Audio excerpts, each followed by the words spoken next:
A nossa prece hoje vem de Alta de Souza, lá do livro Alta de Souza, capítulo 5, em oração. E Alta de Souza diz assim: generoso pastor, divino guia, enquanto a humanidade desfalece, ouve, Jesus amado, a nossa prece. Atende ao nosso amor que em ti confia. Se é necessária a noite de agonia, a incompreensão do homem que perece, sabemos que ao teu lado resplandece a verdade solar do eterno dia. Senhor, que a tua luz penetre e vença nosso abismo de treva e indiferença, reconfortando o mundo que te espera. Deixa-nos sob o jugo dos teus laços. Dai-nos a bênção de seguir teus passos para o amor imortal da nova era. Gente, que oração linda, hein? mas tão linda, Nossa. né? Alta de Souza é Alta de Souza. Maravilhoso. Lindíssimo. Muito que bem. O que trataremos essa noite para eu chorar tanto, Jorge Elahá? Nós iremos entrar hoje num capítulo muito especial. Hoje a gente vai mergulhar no capítulo 6 de Deuteronômio e tem uma mensagem que muitos de nós conhecemos, não sabemos de onde veio, como é que isso apareceu, de onde isso surgiu. Muitas notícias sobre práticas judaicas vão aparecer hoje. A gente vai ver tanta coisa interessantíssima dentro... isso, o Álvaro já foi até buscar. Dentro das tradições que o judaísmo tem. E hoje vai ser o dia da gente mergulhar em algumas coisas, Denise, que a gente até já comentou em outras oportunidades, e hoje vai ser o momento de ver isso na prática, dentro do texto, de onde é que isso tudo surgiu. Então, é um texto assim, que, para mim, particularmente, é extremamente emocionante. Para mim, eu tenho um carinho muito especial pelo Deuteronômio 6. Uma coisa que mexe muito comigo.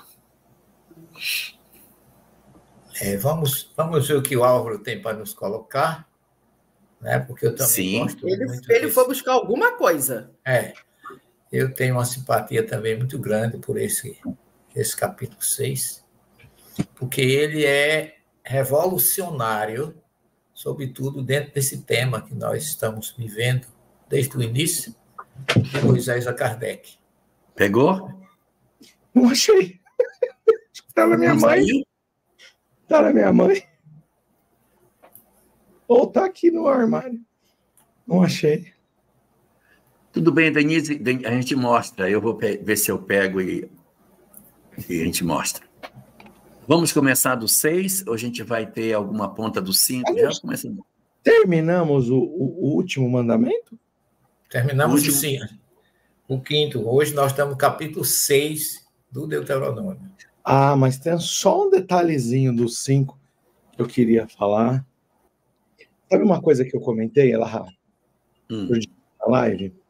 É interessante que ao finalzinho ali do capítulo 5, bem no finalzinho do capítulo 5, vai ser descrito mais uma vez qual é a preocupação da inteligência espiritual que coordena a descrição e o conteúdo a ser escrito aqui no capítulo 5, que tantas vezes faz questão de mencionar alguns fenômenos importantíssimos na história da humanidade.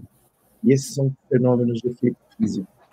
Nós temos uma condição evolutiva, espiritual, nós, humanidade, ainda um pouco parca, um pouco assim, pequena. E dentro da nossa condição, nós temos muito daquilo de Tomé, sabe? De necessitar, ver para crer. Nós temos muito de Tomé. E me conta um amigo que certa feita estava numa reunião mediúnica, onde materializou-se um espírito, e o espírito chegou assim na frente dele, e ele olhava para o Espírito, e ele falou que na hora ele pensou, será que eu posso encostar? Não entendi. Será que eu posso encostar no Espírito? Encostar. Tocar no Espírito, né? Tocar. Aí o Espírito esticou a mão assim para ele. Esticou a mão. Ele falou, não basta apenas ver para crer, é preciso tocar, né? Então, ele tocou o Espírito e ele falou que ele ficou muito envergonhado ali com a autoridade moral do Espírito. E interessante que aqui é dito que todos esses mandamentos, toda essa transmissão que se deu ali no Monte Sinai, ele fala assim, que todos ouviram a voz. Se todos ouviram, todos ouviram o fenômeno espiritual, o que é? Fenômeno efeito físico. Efeito físico. Essa voz vinha da escuridão. Olha que interessante. A gente sabe que é muito mais fácil um fenômeno de efeito físico ocorrer na escuridão. Por quê? Por conta de que a luz, ela queima o ectoplasma, qualquer luz natural, luz do sol, etc. Não significa que não é possível realizar os fenômenos de efeito físico fora da escuridão. Eles também acontecem à luz do dia. É isso que o William Crookes coloca como observação no princípio dos seus estudos, onde, por exemplo, a Douglas Home preferia a luz a realizar os fenômenos à luz do dia, à luz do candeeiro, já que a maior parte era de noite. E a gente sabe de espíritos que se materializam, inclusive como Kate King, descrito por ele mesmo, que saía e andava pela rua, chegava a andar pela rua. Então não é que o ectoplasma em todas as situações é queimado pela luz, mas existe uma facilidade de se manipular o ectoplasma no escuro. E é interessante que aqui eles falam que havia um fogo. Naquela escuridão havia um fogo. Aqui já bate com o que William Crookes vai falar lá na frente. Mais de 3.200 anos depois. Por quê? Porque vai falar assim, a escuridão é necessária para uma condição de efeito físico. Qual? Materializações luminosas. Então, aquele fogo pode até ser, sim, a materialização do fogo, mas isso também pode ser visto à distância, uma materialização luminosa. E ele diz, olha, todo mundo viu, todo mundo ouviu. Isso faz com que vocês estejam na condição de não negarem. Aproximem-se de Deus e realizem todos esses mandamentos. Poxa, aí a gente vai falar assim, mas precisava do fenômeno de efeito físico? Pelo visto, precisava. Por quê? Na primeira revelação, nós encontramos os fenômenos de efeito físico selando o inconsciente coletivo para que seja dito como fato vivido por todos. Na segunda revelação com a encarnação de Jesus, não. Sim, porque Jesus, quando se materializa para os seus discípulos e 40 dias passa entre o mundo ressuscitado, como diz, ou seja, materializado, ele coloca a imortalidade da alma e ele coloca um emblema que se difere de todas as outras pequenas revelações. É a sua aparição. Tem as chagas na mão, sem as perfurações, sem todos os cortes e os espancamentos que recebeu Jesus. Mas Jesus se coloca materializado. E ali, a segunda revelação se torna um emblema a partir de um fenômeno de efeito físico. E na terceira revelação, na terceira revelação, não temos nem o final desse momento como emblema mas nós temos o princípio, porque o final serão os espíritos materializados, caminhando por entre, convivendo para conosco. E um intercâmbio onde a mediunidade vai se tornar uma janela tão aberta que a humanidade, atravessando a porta estreita, passará a obter um convívio constante dentro da realidade espiritual. Então, nas 3 revelações, nós encontramos um caractere fundamental e extremamente importante. O quê? A nossa condição de inferioridade, ainda necessitando de ver para crer, de tocar para crer. Então, é interessante que aqui diz que todos esses mandamentos, esses vieram do alto, foram ouvidos pela voz, que aqui é tida como a voz de Deus, mas diz também que os mandamentos foram inscritos por Deus. O que a gente precisa entender? Como o Elahá já colocou, o professor Celestino, um pergaminho antigo do Egito, um papiro, onde traz alguns dos mandamentos lá no Egito Antigo. Nós encontramos em uma série de revelações, como o Elahá faz a live e nos contou sobre o budismo, parte desses mandamentos, posterior, mas nada significa. Significa apenas universalidade das informações para demonstrar que em diversos locais do mundo nós recebemos essas revelações, esses mandamentos, e esse contato da espiritualidade muito próximo para que se tornasse inegável para todos nós. Sabe, Elahá, professor Severino Celestino, eu estava com um espírito incorporado em um médico amigo, em um médium amigo nosso, e era o espírito de Dr. Ludwig, um médico alemão. E ele olha para mim e fala assim: filho, você enxerga as projeções? Eu falei, sim. Eu falei, eu vejo os órgãos em cima, o perispírito e os órgãos, todos os órgãos, inclusive os órgãos adoecidos com determinado tipo de destaque. E ele me fala, ele fala, e a gente conversa por um tempo. E eu pergunto para ele, falei, Dr. Ludwig, por que o senhor toca nas pessoas? Ele falou, pela carência humana.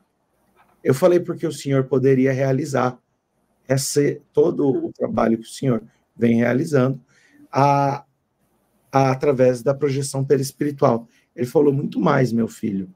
Falou, eu poderia realizar a assistência de milhares de pessoas irradiando apenas um único pensamento.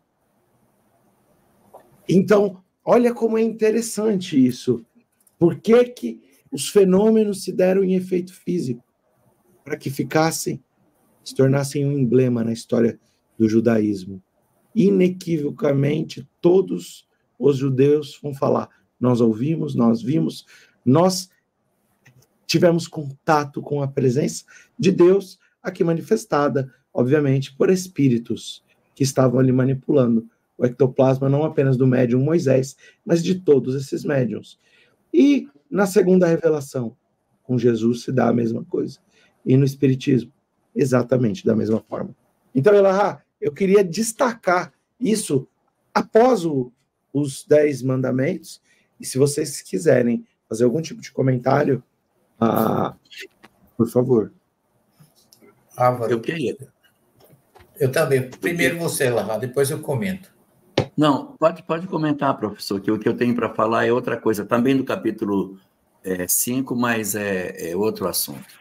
Não, eu queria só ressaltar o que Álvaro acaba de colocar no que está escrito aqui no versículo 19 do capítulo 5, que a gente está falando da segunda revelação, ou do Deuteronômio, desse complemento, ou desse ressuscitar do Êxodo 20, para poder ratificar, porque agora acabou a missão do povo escravo, os que saíram escravos lá do Egito já haviam morrido todos, e agora, como eles iriam entrar na terra, precisava de um reforço, de uma ressurreição, digamos assim, um ressuscitar da mensagem divina, só que da mesma forma que os seres humanos, mesmo não escravos, precisavam ter, ver para crer, nessa ótica que Álvaro está colocando. E o versículo 19, Álvaro, ele fecha isso que você está dizendo de uma forma tão profunda, ele diz assim: estas palavras falou o Eterno a toda a vossa congregação no monte, aqui no Monte Sinai, do meio do fogo. Olha aí. Materialização luminosa, da nuvem e das trevas. Aquilo que você falou, que para haver materialização tem que haver escuridão. Então está pautado aqui de uma forma lá escrito tão distante, toda a realidade que a gente tem agora ressuscitada ou reenfatizada pela ciência. É o caso que você está falando de Crookes e de tantos outros médios de efeito físico que a gente conhece, né? O próprio Peixotinho, o Chico Xavier, que também participou, e tanta gente, né? Como narrado nas obras de materializações luminosas de Ranieri e outras obras que estão gravadas, mas o que me chama a atenção do que você falou é exatamente isso. Como é que esses fenômenos de efeito físico aconteceram? No meio do fogo, nas trevas, quer dizer, ouvia-se vozes no meio das nuvens, a Torá, sobretudo o Êxodo, nunca deixa de dizer que uma nuvem de fogo seguia o povo, iluminava o caminho do povo. Que nuvem era essa? Só pode ser materializações luminosas de espírito que se viam até a chegada do tabernáculo, né, para manter a presença de Deus entre eles, e o povo não poderia nem questionar, porque eles estavam, todo mundo, participando visivelmente, fisicamente, da assistência divina entre eles. Eu queria só ressaltar que esse versículo resume tudo que você falou aqui. Eu queria trazer isso, Elahá, se você quiser comentar. Não, tranquilo. Eu queria destacar um outro item do capítulo 5, que eu não sei se vocês sabem, mas Moisés escreveu para nós. Disse assim, vou colocar um versículo para o Brasil. É o capítulo 5, versículo 32, foi escrito para os brasileiros. Eu vou ler o versículo 32. O versículo 32 diz assim: olhai, pois, que façais como vos mandou o Senhor vosso Deus. Não vos desviareis nem para a direita e nem para a esquerda, ou seja, que a gente mantenha o nosso equilíbrio, não é, professor? Porque o espiritismo não é esquerda e também não é direita, do ponto de vista político partidário. Isso. Então, É que a de gente cima, não... alto, né? É de cima. Então, que a gente não se abrace com as ideologias dos homens, nem vá para o lado esquerdo achando que o espiritismo é a representação do pensamento da esquerda e nem da direita, porque tem coisas de um lado, tem coisa do outro. O importante é não odiar, o importante é amar ao próximo, amar a Deus, amar a si mesmo intensamente. Daqui a pouco a gente vai ver um pouco mais sobre isso, se Deus permitir. Eu queria, então, passar para frente, para a gente entrar no capítulo 6, que é um capítulo muito importante dentro do judaísmo, porque muitas coisas do cristianismo e muitas práticas ritualísticas judaicas, elas estão amarradas no capítulo 6 de Deuteronômio. Então, eu queria começar a discussão do capítulo 6. Pode ser, professor? Vamos. Pode, meu filho. Vamos lá, meu amigo. Então, vamos lá. O capítulo 6 de Deuteronômio, ele tem como início a seguinte questão. Cadê? Deixa eu ver. Aqui o capítulo 6. Diz assim: Israel, Adonai Eloheinu, Adonai Echad. Estes, pois, são os mandamentos, os estatutos e os juízos que mandou o Senhor, vosso Deus, para ensinar-vos, para que os cumprisseis na terra a que passais a possuir. Então, essa frase ela já foi dita muitas vezes, inclusive o capítulo anterior termina também com ela, que se obedeça isso para que se permita a permanência na terra que o Senhor vos dará. O capítulo 5 abre e termina com esta frase. Começa com essa informação, termina com essa informação. O 6 abre de novo, alertando mais uma vez que a observância desses mandamentos são a condição para que o povo possa permanecer na terra que vai ser dada a ele. Então, enfaticamente, o texto do Deuteronômio vai alertar que a herança da terra está relacionada com a obediência a esse conjunto de ensinamentos.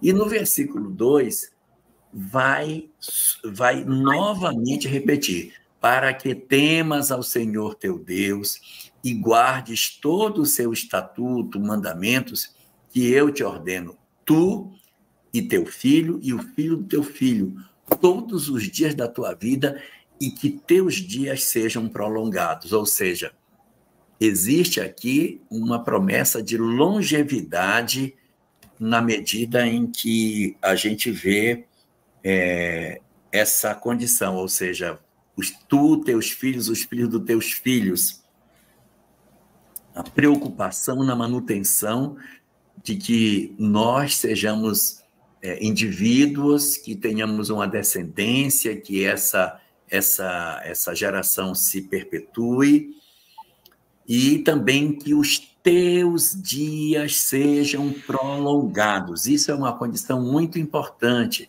porque para o judaísmo, a obediência da lei também tem como consequência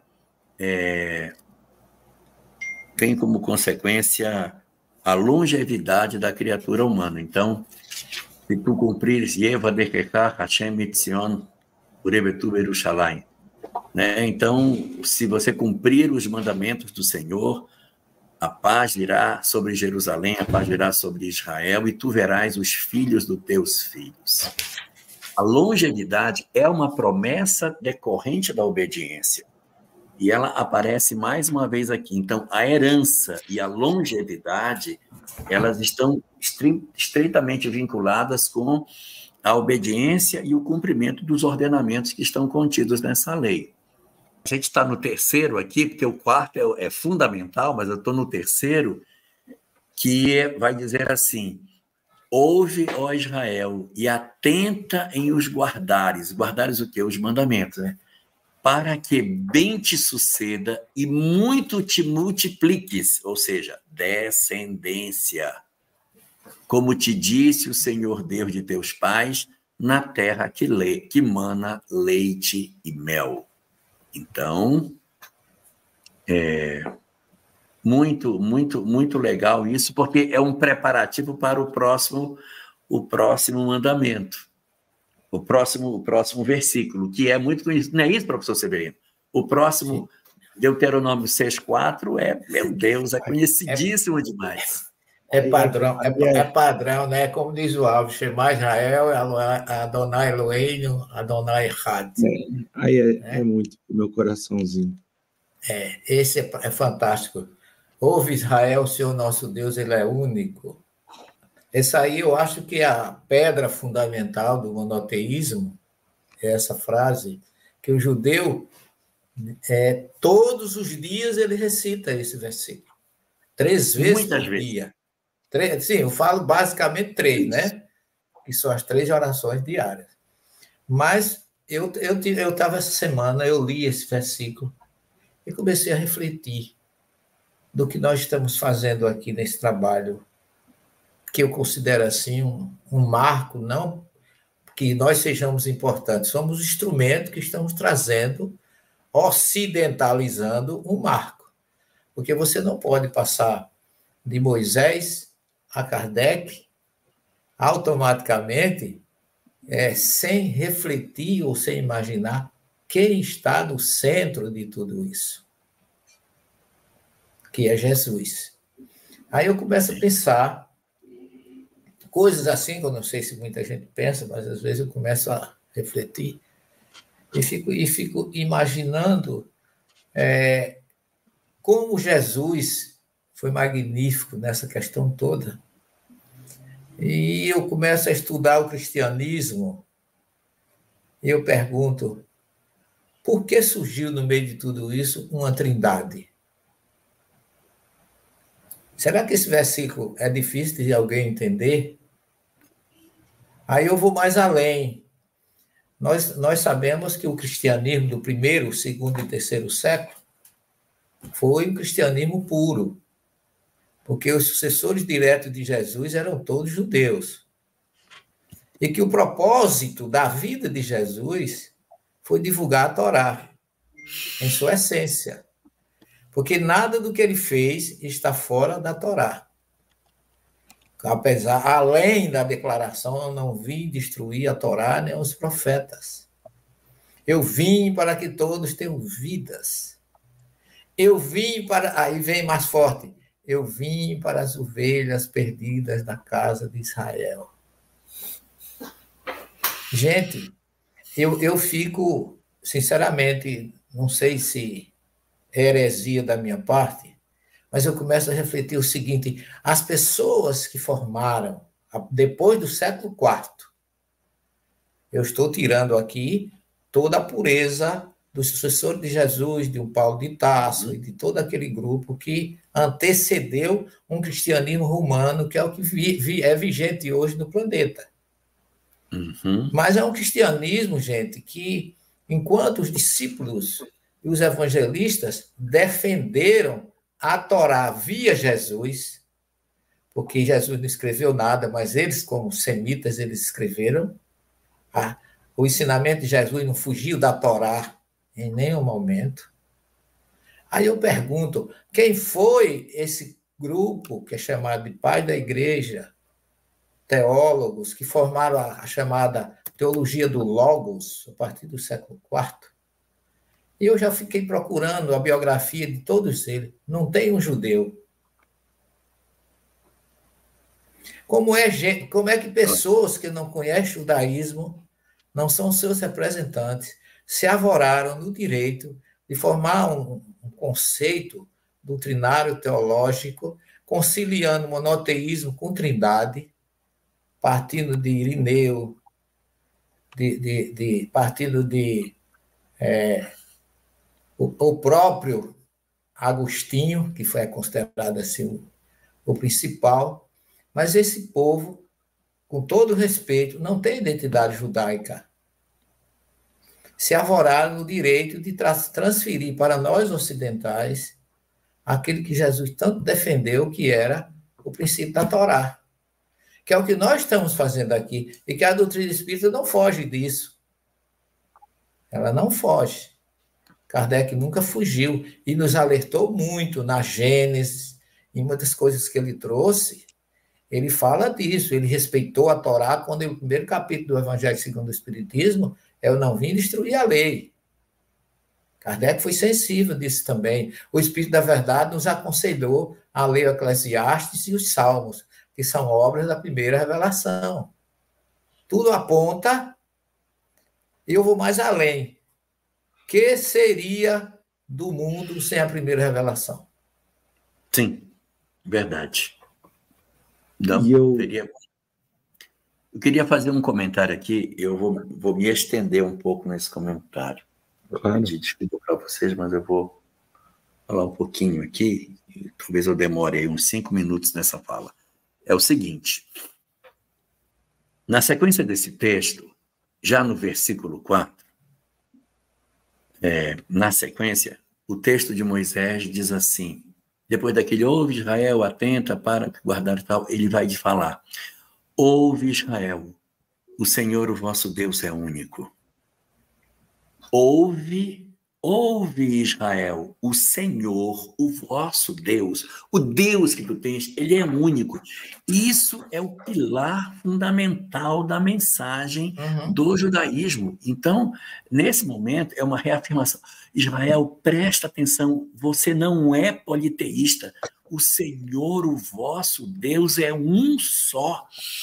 E seria o único povo monoteísta nos próximos 1.300 anos, até a chegada do cristianismo, que iria trabalhar essa verdade por outros povos. Mas isso é fundamental. Ouve, Israel, o Senhor, o vosso Deus, é único.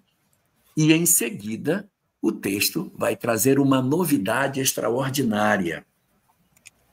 O texto vai dizer: amarás, pois, o Senhor, teu Deus, de todo o teu coração, de toda a tua alma e de toda a tua força. Todo o teu coração, de toda a tua alma e de toda a tua força. Aonde é que está o impacto desse versículo que eu estou lendo? A palavra amor a Deus ainda não havia sido dita em toda a Torá. Nas partes anteriores se dizia que tínhamos que obedecer a Deus, não é? Não terás outros deuses diante de mim, não desobedecerás a minha lei. Mas essa relação de amor ao Criador, ela não está em nenhum dos outros 4.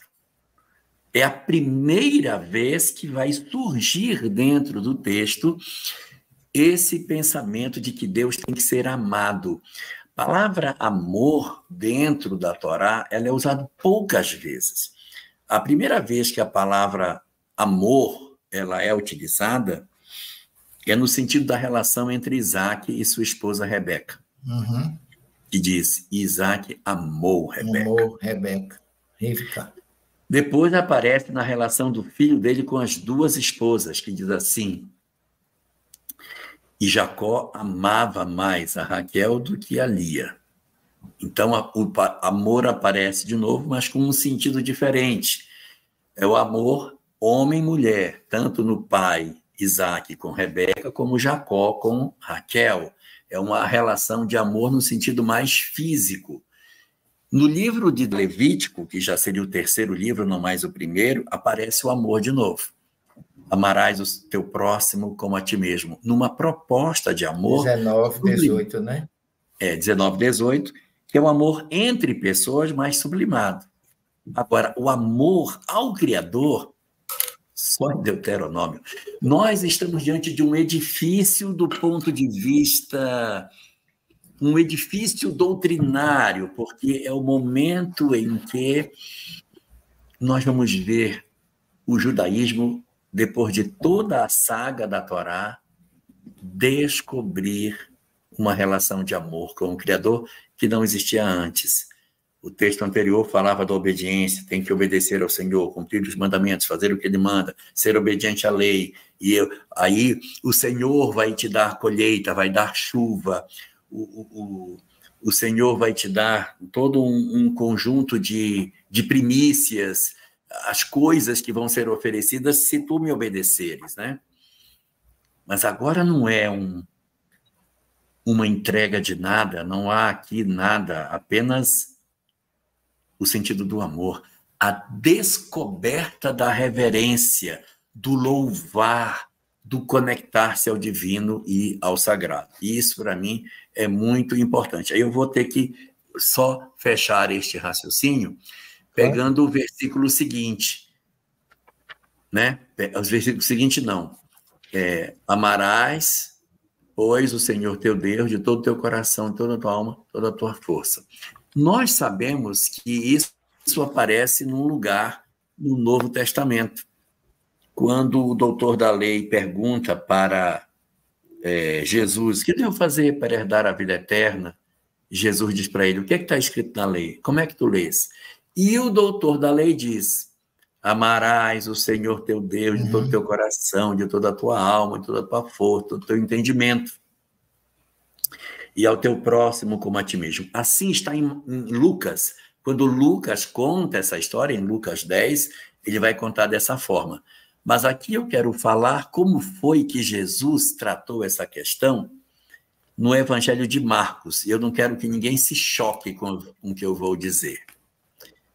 O Evangelho de Marcos, no seu capítulo 12, diz o seguinte: eis que aproximou-se dele um dos escribas que os tinha ouvido disputar, e sabendo que ele tinha respondido bem, perguntou-lhe: qual é o primeiro de todos os mandamentos? Estão ouvindo o que eu estou dizendo?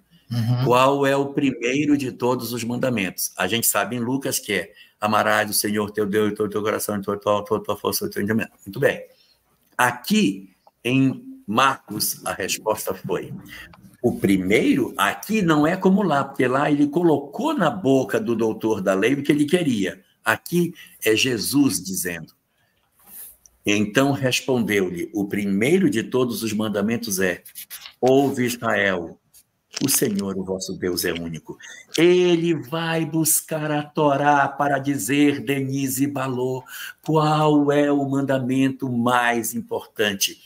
E para dizer que ele não desconectou isso do versículo seguinte, o Senhor apresentaria na sequência da sua resposta: amarás, pois, ao Senhor teu Deus de todo o teu coração, de toda a tua alma, de toda a tua força, de todo o teu entendimento. Este é o primeiro mandamento. E o segundo, semelhante a este: amarás o teu próximo como a ti mesmo. Não há outro mandamento maior do que esses. E aí o escriba diz: muito bem, mestre, e com verdade disseste que só há um Deus e que não há outro além dele, e que amá-lo de todo o coração, entendimento, toda a alma e toda a força, e amar ao próximo como a si mesmo, é mais do que todos os holocaustos e sacrifícios. Isso é divino, gente, porque é a conexão do antigo com o novo, e Jesus reverenciando a Shema. Shema Israel, Hashem Eloqueno, Hashem Echad. Agora, o interessante, o belo, o Elahá, de tudo isso, o belíssimo de tudo isso, é que você falou aqui, é trazido o amor a Deus.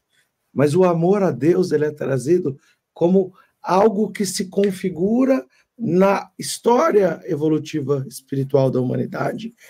Ele é localizado, era algo distante, era algo obscuro, era algo que ainda não havíamos nem mesmo o conhecimento intelectual sem o entendimento. Ou seja, a localização do conhecimento na história da mediunidade da humanidade.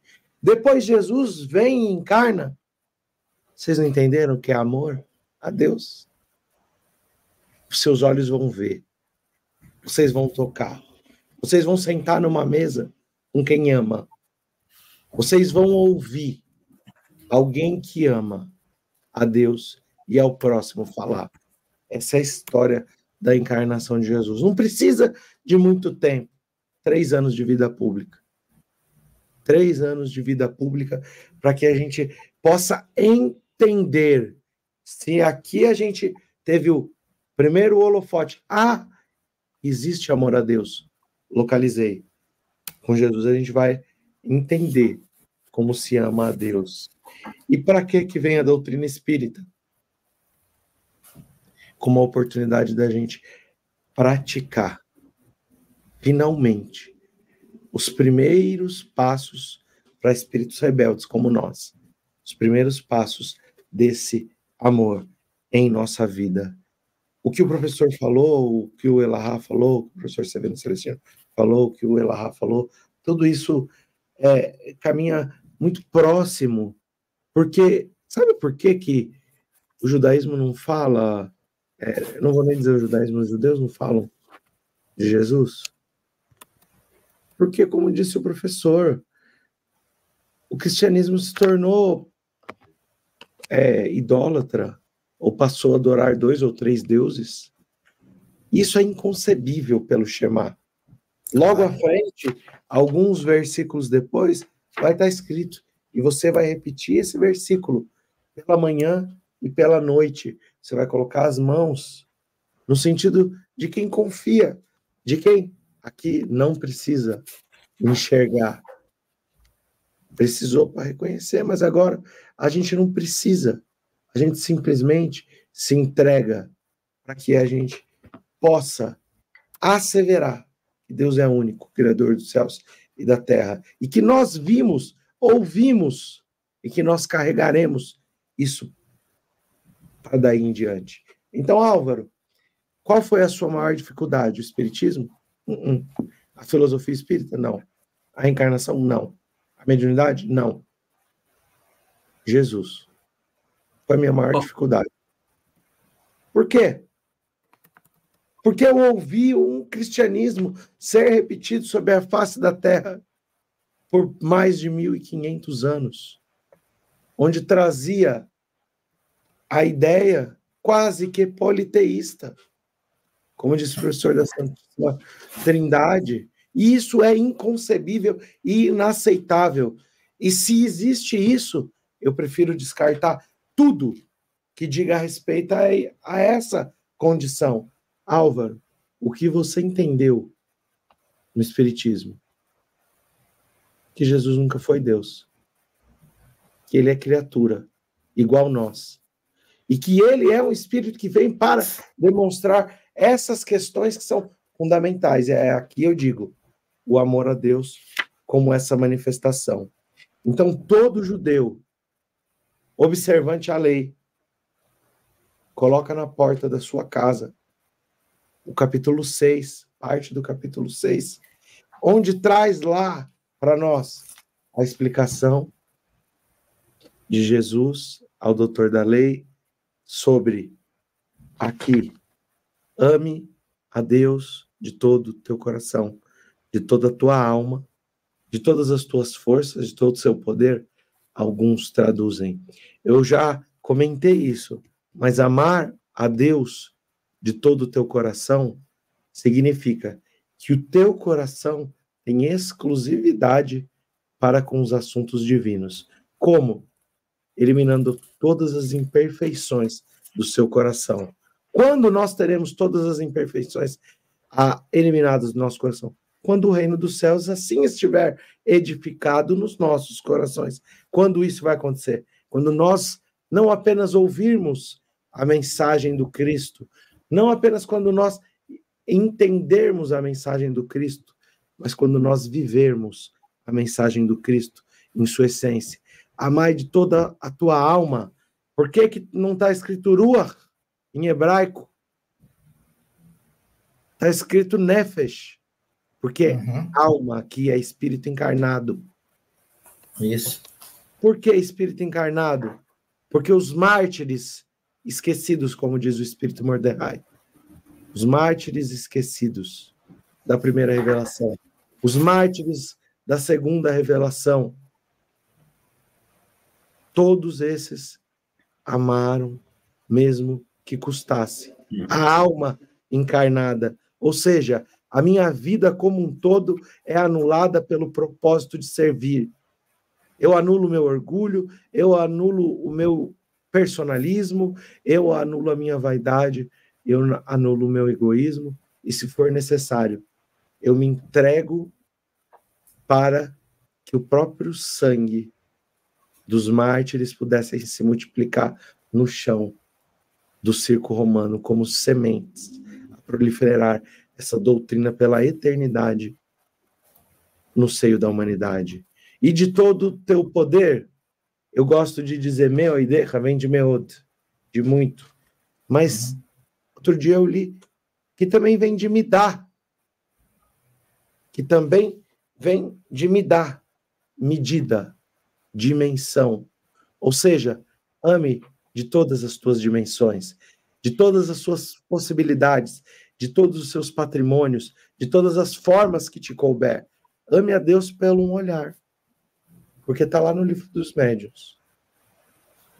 Um olhar cura. Se você for médium, efeito físico, médium de cura.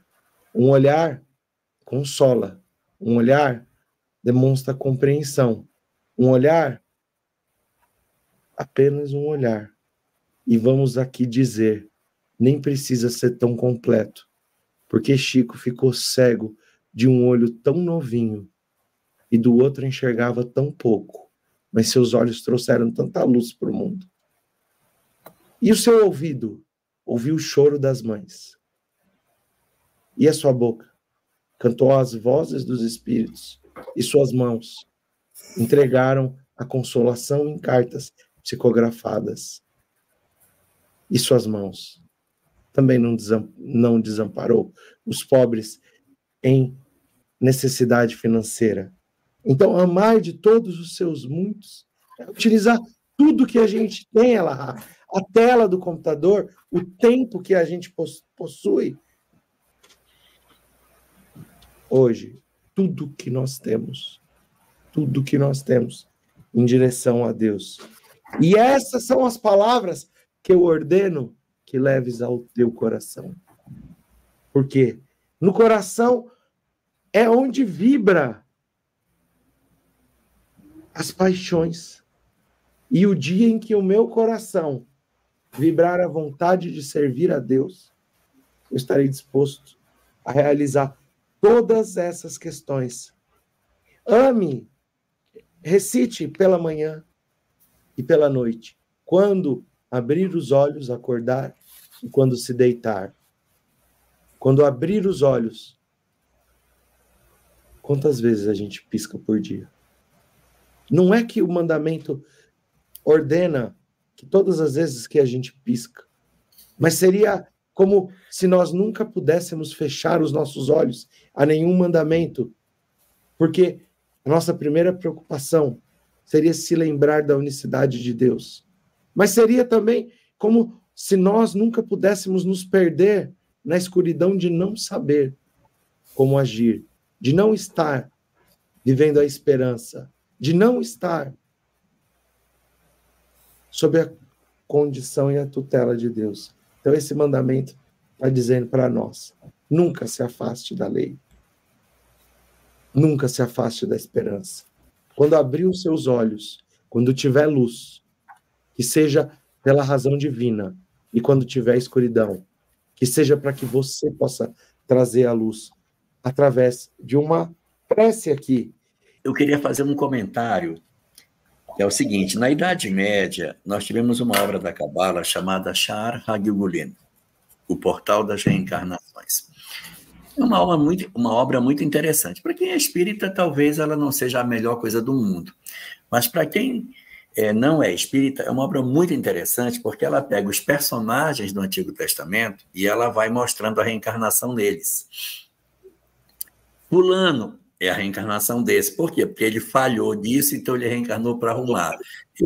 Reencarnação desse, vai tentando fazer a aplicação da lei de causa e efeito, olhando personagens da Torá e do Taná, né? Muito bem.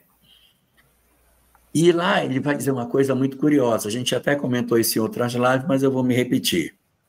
Em doutrina espírita é dito que a gente evolui em duas asas, a asa moral e a asa intelectual. Se você não se desenvolve, você fica preso. No Sha'ar HaGilgulin diz que são 5 as asas que o espírito tem que se desembaraçar. Tem 5 asas. Uma primeira é cuidar do corpo, fazer o cuidado da parte física, porque se eu não cuidar do corpo, se eu não respeitar o meu corpo, eu vou reencarnar para resolver o problema do corpo. Então, existe uma alma orgânica, por assim dizer. Eu preciso cuidar da minha alma orgânica, chamada de Nefesh. Eu preciso cuidar do Nefesh. Existe uma segunda dimensão nossa, que é a dimensão intelectual, Ruach. Eu tenho que desenvolver também o meu intelecto. Se eu não desenvolver, eu vou voltar para desenvolver o intelecto, que é o meu entendimento, O primeiro é a minha vitalidade, a minha força. O segundo é meu entendimento, minha lógica. O terceiro tipo de alma que a gente tem é a alma moral, que é parecido com a nossa asa moral, que é o Neshama, a alma conectada com as virtudes, com a compreensão da vivência do amor, que é o nosso coração. Também nós temos uma quarta forma de enxergar a evolução, numa palavra que em hebraico é Hayá. Raiá é a alma no mundo espiritual. Porque mesmo eu tendo vencido todas as imperfeições no mundo físico, eu tenho que manter isso no mundo espiritual. Então, lá, quando eu for alma, quando eu for espírito, quando eu for espírito simplesmente, eu preciso continuar tendo a minha disciplina. E a quinta chama Yeridá, que é a conexão com o divino. Não adianta eu fazer nefesh bom se eu não fizer conexão com o divino. Não adianta ter uma inteligência se não fizer conexão com o divino. Então, são 5 dedos na mão. Nefesh, Ruach, Neshama, Yeridá, Raya e Yeridá. Nefesh, de todo a tua força. Ruach, de todo o teu entendimento. Neshama, de toda a tua alma, de todo o teu coração. Raya, de toda a tua alma. Então, aqui eu tenho as 4 dimensões. E esse é o amor a Deus. Que é só o amor a Deus que conecta com as outras 4 dimensões que a Cabala possui. Eu só irei me libertar se eu conseguir conectar todos com amor. Então, é amar a Deus de toda a tua alma, toda a tua força, de todo o teu entendimento, e vai passando um por um. Mas se eu não tiver essa conexão do amor, eu ficarei preso no círculo do Gugulin Neshamot, do círculo das reencarnações, até libertar as minhas 5 almas das imperfeições que eu possuo. E o doutor da lei coloca isso. Amarás o Senhor teu Deus de todo o teu coração, de toda a tua alma, de toda a tua força, todo o teu entendimento, representando para nós um conhecimento oculto que nem sempre os ocidentais são capazes de perceber. Que lindo! Nossa, que legal, hein? Maravilhoso. Eu queria só fazer algumas ainda no quadro, viu, pessoal? Desculpe, mas eu não consigo passar. Ainda no Deuteronômio 6,4. Você sabe qual foi, analisando bem, o objetivo de Jesus entre nós na sua descida ao planeta? A questão 625 do Livro dos Espíritos, qual o tipo mais perfeito que Deus enviou ao mundo para servir de modelo e guia? Resposta: Jesus. Jesus, exatamente, foi um enviado para... ele diz, eu vim para que todos tenham vidas. Lá em Mateus 15, 24, em diante, ele diz, eu vim para as ovelhas perdidas da casa de Israel. E aí são informações que eu estou fazendo algumas reflexões para que a gente possa entender o papel de Jesus entre nós. Se eu fizer uma pergunta a vocês, em toda a história da humanidade, quem foi que mais pregou a Torá no planeta Terra? Pregou e viveu? Jesus. Jesus. Ainda hoje, imagine, ainda hoje, se a gente for analisar, está aí Álvaro, que é um ortodoxo, na expressão da sua formação religiosa, tá certo? Judeu ortodoxo. Mas os judeus ortodoxos, eles são fiéis à Torá, mas eles não pregam a Torá na rua, nem debaixo de árvores, nem saem para os campos, nem dizem eu sou água viva. Eles ficam num ciclo fechado e Deus não é pregado por eles em nenhum local. Jesus, o que é que faz? Jesus não segue os essênios, que foram segregados. Jesus não fica preso à letra. Ele sai da Galiléia para a Judéia, para Samaria, para Decápolis, levando o exemplo baseado único e exclusivamente na Torá. Não existia evangelho, gente, naquela época. Alguém pode me dizer qual foi o evangelho que Jesus pregou? Nenhum. Ele viveu o seu exemplo de quem era fiel à Torá, como ele jura em Mateus 5,17, que está lá trazido por Mateus. O seu exemplo é de fidelidade à Torá, tudo que ele fez. E eu ainda vejo a coisa ainda mais me perdoe, eu não estou delirando, eu estou fazendo um pensamento muito retilíneo e muito fiel àquilo que eu defendo de quem foi Jesus, de quem é. Você sabe como é que se vestia um romano? Qual era a roupa que representava o romano? O romano dava túnica, mas usava um manto. De que cor era o manto romano? Você já viram algum rabino, algum judeu usando um manto vermelho? O rabino usa vermelho, Álvaro, na sua vestimenta? Não, imagina. Mas Jesus nos é apresentado com a cabeça descoberta e com o manto vermelho. Verdade, que é um absurdo, né?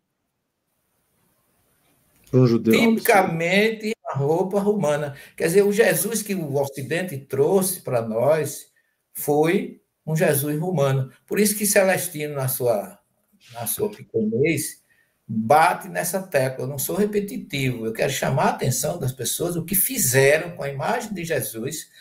E eu fico pensando nessas informações que Jesus mesmo deixou. Ele se entregou ao mundo.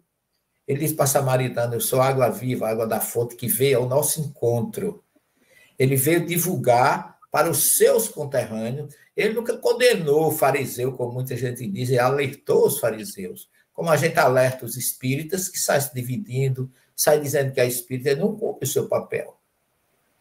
Foi o que Jesus fez, porque ele era um fariseu, ele era autêntico. Ele vivia a Torá em sua essência, tanto pregava como praticava. Por isso que ele não escreveu nada. Aí eu fico pensando, quando ele diz assim, eu vim para as ovelhas perdidas da casa de Israel. Quem são as ovelhas perdidas da casa de Israel? Quem são? Hoje, que não haviam entendido a Torá. Por que é que Jesus se preocupa? Exatamente. Aqueles que não seguem a Torá são as ovelhas perdidas. E você pode até pensar de uma forma mais judaica, porque a Guemará, está aí Alvo que sabe, a Guemará chama Beit Israel as 10 tribos do Reino do Norte. Será que Jesus não estava também preocupado com esses que estão dissipados pelo mundo? Porque eles foram para a Babilônia, de lá se perderam. Onde anda esse povo? Por isso que ainda hoje vem judeu da Etiópia, vem judeu de todas as partes do mundo. Então a mensagem dele foi universal, pessoal. A gente tem que acordar para isso. Jesus foi um judeu que saiu do claustro, foi para o mundo, levou a Torá em sua essência. Eu sou o caminho que leva à verdade que dá a vida. Ninguém vai ao Pai a não ser por ela, pela Torá, pela vivência correta da Torá. Ele nunca quis ser Deus, nem nunca quis ser o detentor do poder, mas ele queria ser a luz que a Torá veio para que todos tivessem acesso a ela. Eu hoje, depois de refletir muito, eu tenho no meu íntimo esse sentimento. E é o que está dizendo aqui exatamente o versículo 6,4. Jesus veio para que a gente aprendesse esse sentimento de servir e amar a Deus e ao próximo. Eu queria fazer um comentário sobre isso que o professor Severino falou, porque lá em Mateus, saindo do Deuteronômio, indo para Mateus 10, tem um pedaço que ele diz assim, Jesus dá a instrução aos 12 e diz, não ides ter com os gentios, nem entreis na cidade dos samaritanos. Mas ide primeiro as ovelhas perdidas da casa de Israel. Então, exatamente. Tudo bem, era para ir com os samaritanos e era para ir com os gentios, mas primeiro ganha musculatura treinando com as ovelhas de Israel. Depois você vai para os samaritanos, que tinham uma formação judaica, mas não tão expressiva. Depois você ganha musculatura para enfrentar os gentios. Depois, ele mesmo vai na cidade dos samaritanos e ele envia Paulo de Tarso aos gentios. Então, as ovelhas perdidas da casa de Israel era o primeiro exercício. Depois, os samaritanos, depois, os não-judeus. Então, seria uma sequência aí para conduzir esse conhecimento para todo mundo. Mas as ovelhas perdidas da casa de Israel era o público-alvo primeiro que ele deveria atingir, que eram os mais fáceis. E segundo, aí eu volto até a própria história do Reino do Norte e Reino do Sul, né? Que essas tribos se dissiparam por aí, ninguém sabe onde anda. Por que é que ele veio buscar? Por que é que ele foi também, levou mensagem? Porque a sua filosofia, ou melhor, a filosofia da Torá pregada por Jesus serve para o universo todo. Sim. De leste a oeste, de norte a sul. Ninguém pode viver, gente, eu não sou fanático, não, eu sou racional. Ninguém pode viver fora do ensinamento da Torá. Como cristão, como espírita, onde você tiver, nada foge, porque Kardec também não veio destruir nem a primeira revelação, nem a segunda. Ele uniu as três, porque ele veio uma conexão racional e lógica nas três. Moisés iniciou a obra, Jesus continuou, o Espírito arrematará, como diz o Espírito, morte errai, qualquer semelhança será mera coincidência. Mas a gente tem que ter, eu acho que nós temos que ter essa visão, para que a gente não se perca. Porque quando você vê um versículozinho diferente, aí você começa, né, lá a matutar. Né? Porque ele disse isso. Pense na missão dele. Pense no que ele queria.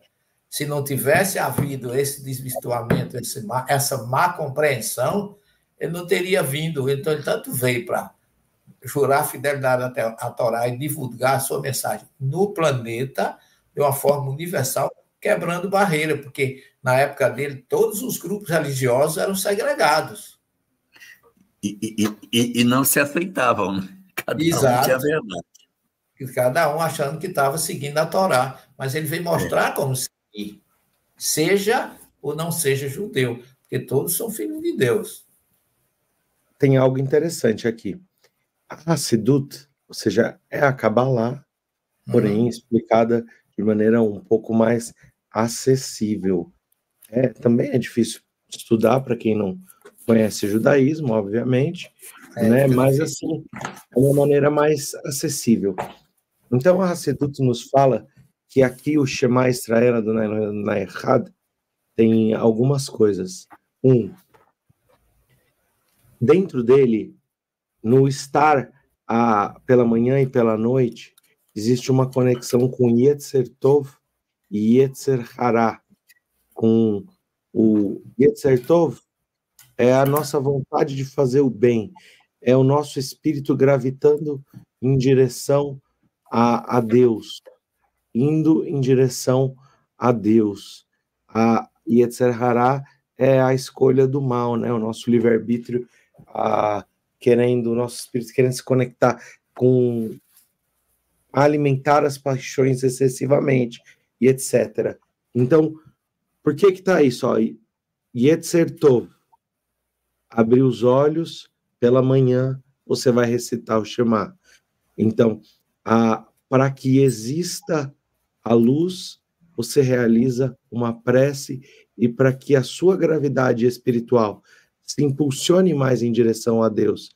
E o Yetzer Hara, aí durante a noite, e quando existia a escuridão espiritual, aí você realiza mais uma vez o Shema, esse processo de entendimento, de conexão, esse processo da prece, porque pode até ser uma prece repetida, mas quando eu falo Shema, eu falo com toda sinceridade do meu coração, pelo propósito que isso tem. Assim como eu vejo muitos espíritas recitando o Pai Nosso com muito amor e fervor no coração.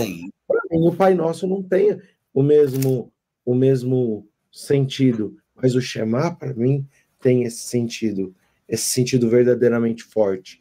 E o que isso quer nos lembrar? Abrir os olhos, o processo da prece não é observando o mundo, ou seja, você se coloca trancado no seu quarto, como diz Jesus, você se fecha no seu quarto espiritual, não para olhar o mundo ao seu redor, mas para que o seu espírito se volte à meditação. E você pede pela luz. E se você estiver na escuridão, mais uma vez a fé como processo de encandear a nossa vida diante da presença de Deus. Então, gente, esse aqui é um versículo, talvez é um dos versículos mais importantes da Torá. Eu colocaria ele ao lado do Ve'ahavta l'reacha kamocha, amarás o teu próximo como a ti mesmo, talvez seja o mais importante, e colocaria ao lado desse amarás a teu Deus de todo o teu coração, de toda a tua alma, de toda a tua força. Meu filho, então, foi isso que Jesus disse. Foi isso que Jesus disse.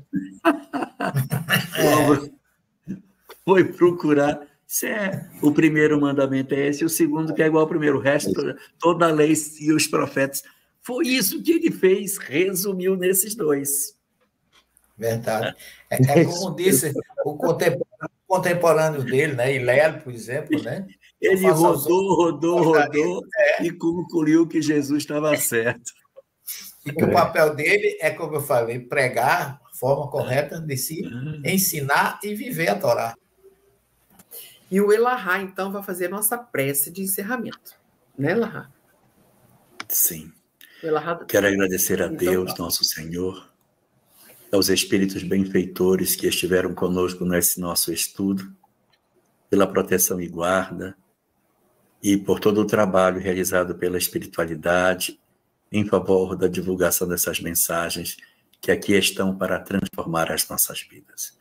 Que o Senhor nos proteja, nos abençoe e nos guarde na sua infinita paz, hoje e para todo sempre.